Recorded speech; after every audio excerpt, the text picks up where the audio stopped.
And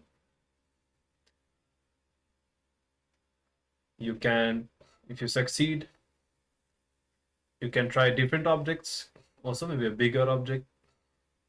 So let's spend a few minutes. Let's continue to manifest this part of the consciousness over matter.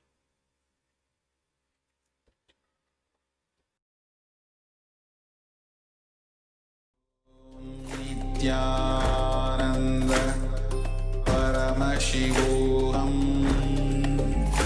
ॐ नित्यानन्द परमशिवोऽहम् ॐ नित्यानन्द परमशिवोऽहम् ॐ नित्यानन्द परमशिवोऽहम् ॐ नित्यानन्द परमशिवोऽहम् ॐ नित्यानन्द परमशिवोऽहम् ॐ नित्यानन्द परमशिवोऽहम् ॐ नित्यानन्द परमशिवोऽहम् ॐ नित्यानन्द परमशिवोऽहम् ॐ Nityanand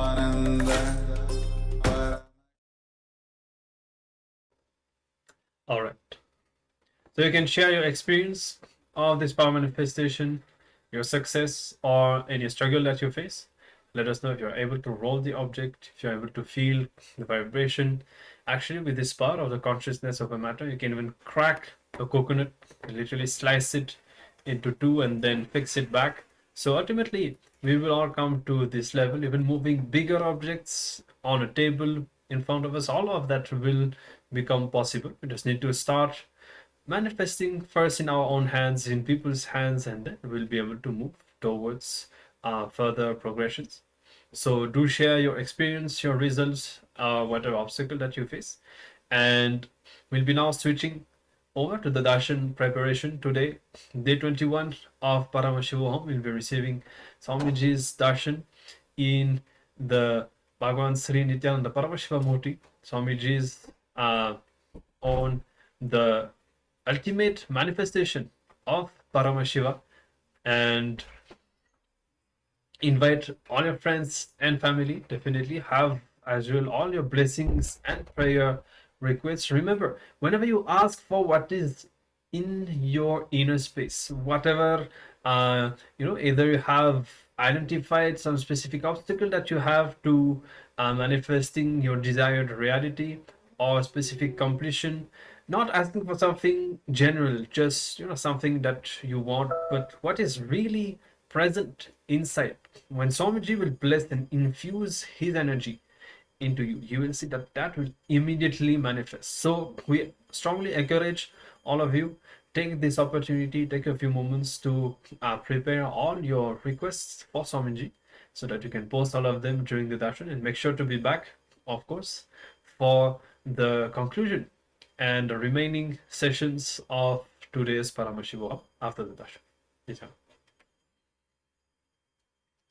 You see, for example, we have these, like when you see an identity card of a person, like a passport of a person, you will know what nationality they are from, where they belong to. There are certain things that the society has defined as. Sannyas is like having the cosmic identity card that you are focused, you are manifesting your Paramashivatva. It is like receiving the cosmic identity card that declares, hey, I am simply living the best life. That is sannyas. And so all the participants that attended the sannyas orientation session today, please listen, and you all should know, all of you are showered with this auspicious initiation today. What Swamiji is going to extend through your lifestyle of sannyas, you're going to be receiving that as your own experience. You're going to be receiving the experience of living, radiating, manifesting Swamiji as your own experience today.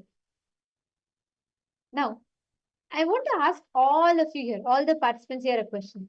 The moment I say Ananta Kalyana Guna, if I have to ask you all, if there is one quality, like out of all the different qualities that Swamiji have, that Swamiji embodies, if there is one quality that you want to manifest, like immediately today you want to manifest, what will that one quality be? Can each of you post?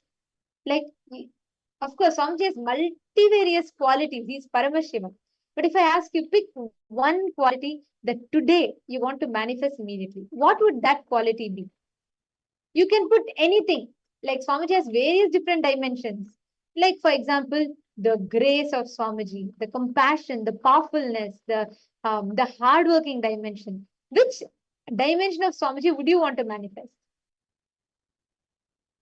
Come on, each of you please post.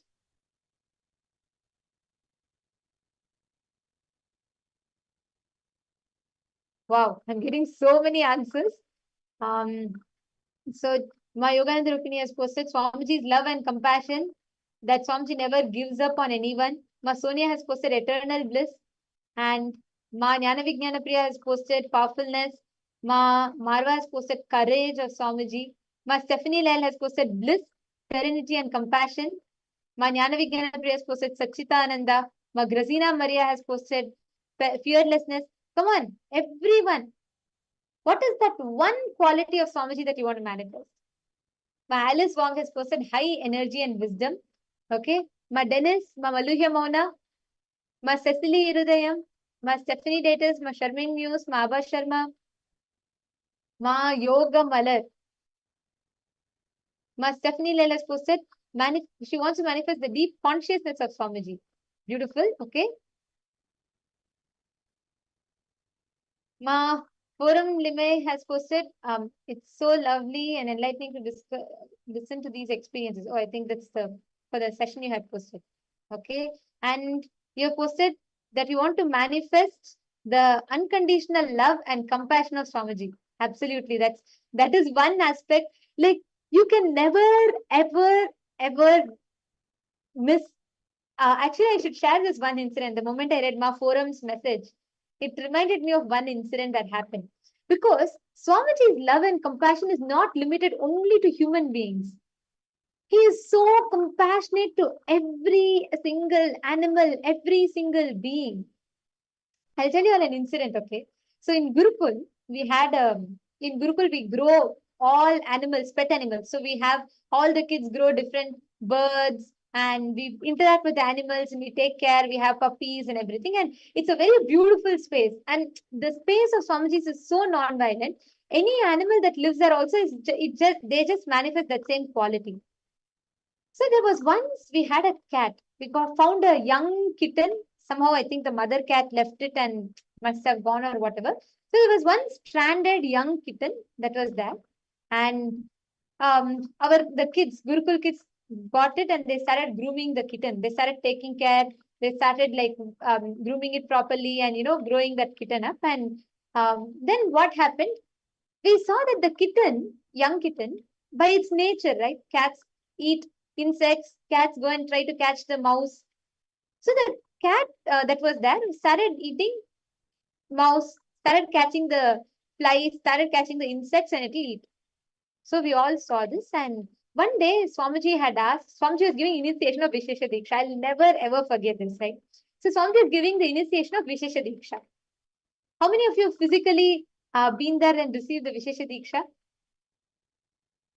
The moment I asked, Ma Forum is putting one big list, unending list, just putting what all qualities of Swamiji she wants to manifest. I know, once you start, you can never stop. That's true. Okay. So, yes, if you've physically been there to receive Vishesha Diksha, you know, we all walk up to the stage and we receive the darshan and initiation from Swamiji, right? So, all of us were going for receiving the initiation, and then Swamiji told, every being should receive, so bring everyone. So, we were like, yes, Swamiji, all the people are here. Swamiji said, not just people, every being, even animals are beings, so bring all the animals that you all have. So all the kids were like, we were all excited. Swamiji said, each being is super consciousness. not only human beings, every animal also have the right to receive Vishesha Diksha, so bring them.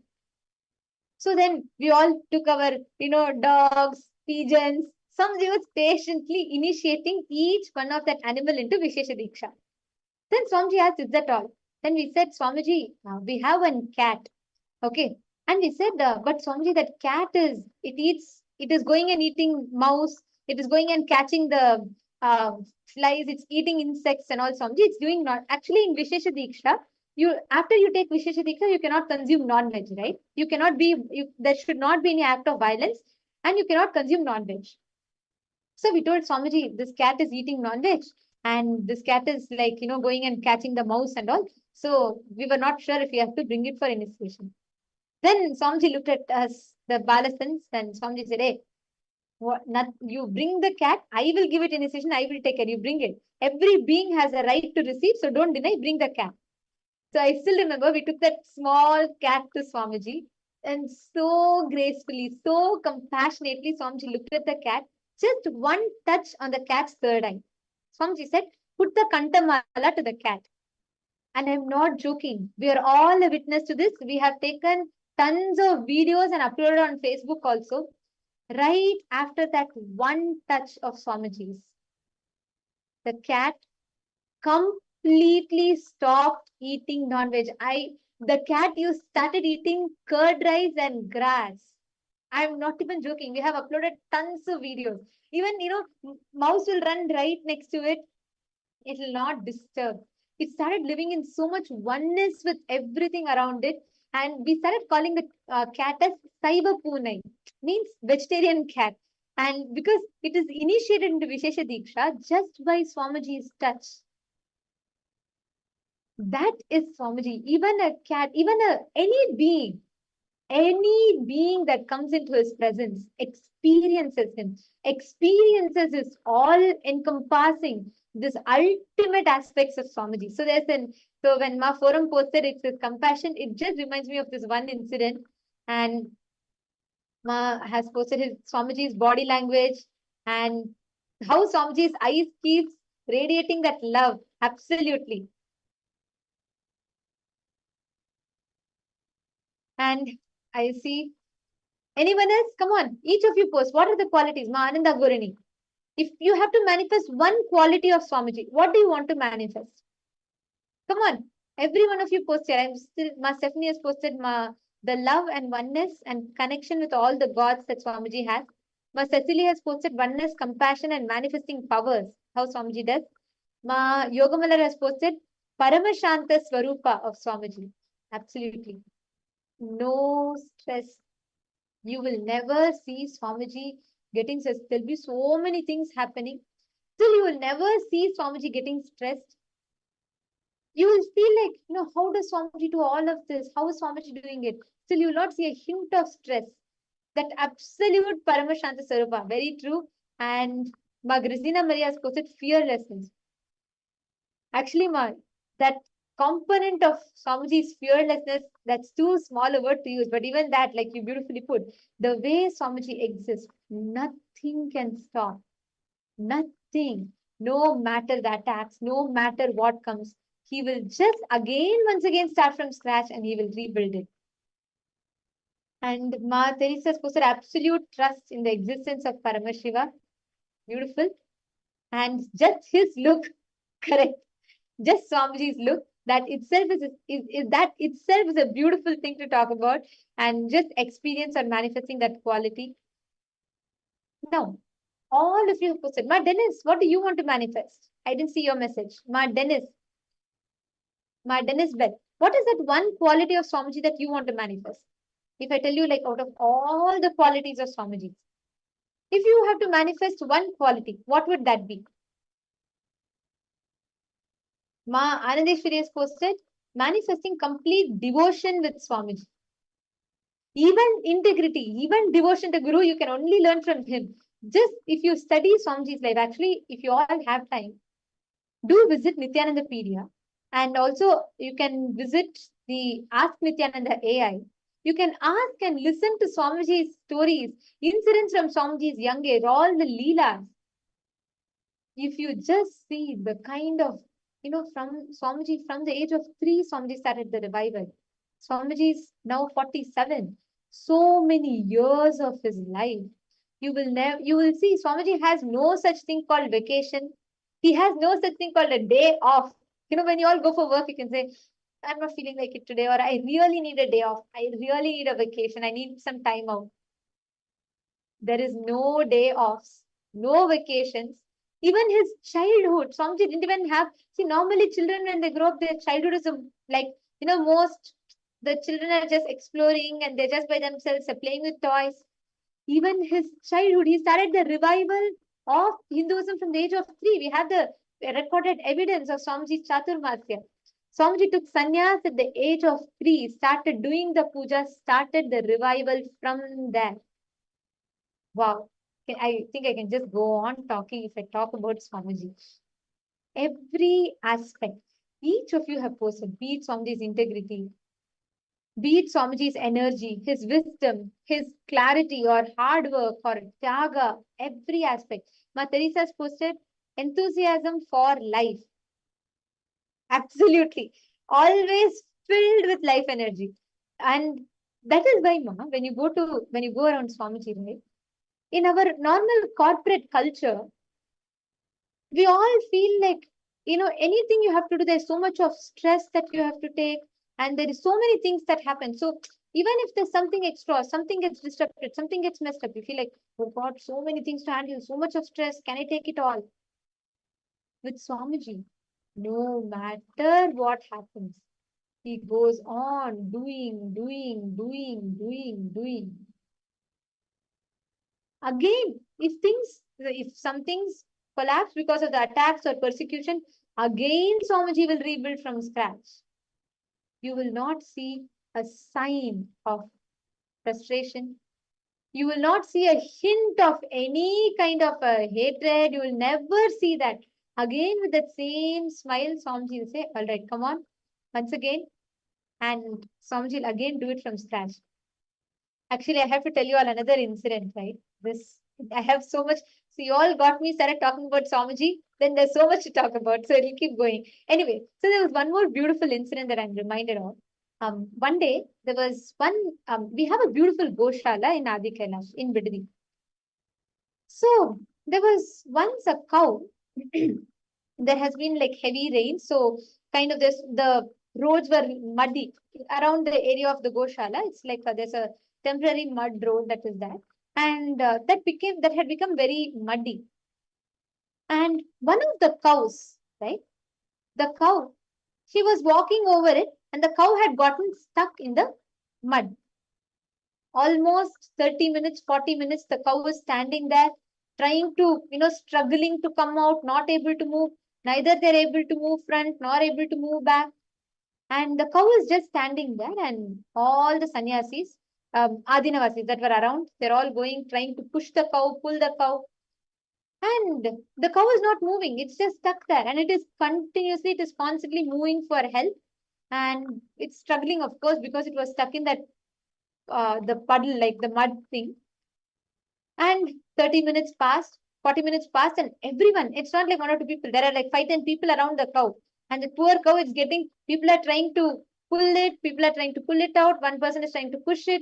They're trying to do everything to save the cow. Swamiji was passing by. He noticed it. Swamiji saw it. And Swamiji got down from the car and Swamiji walked up to the cow. He told everyone, all of you wait.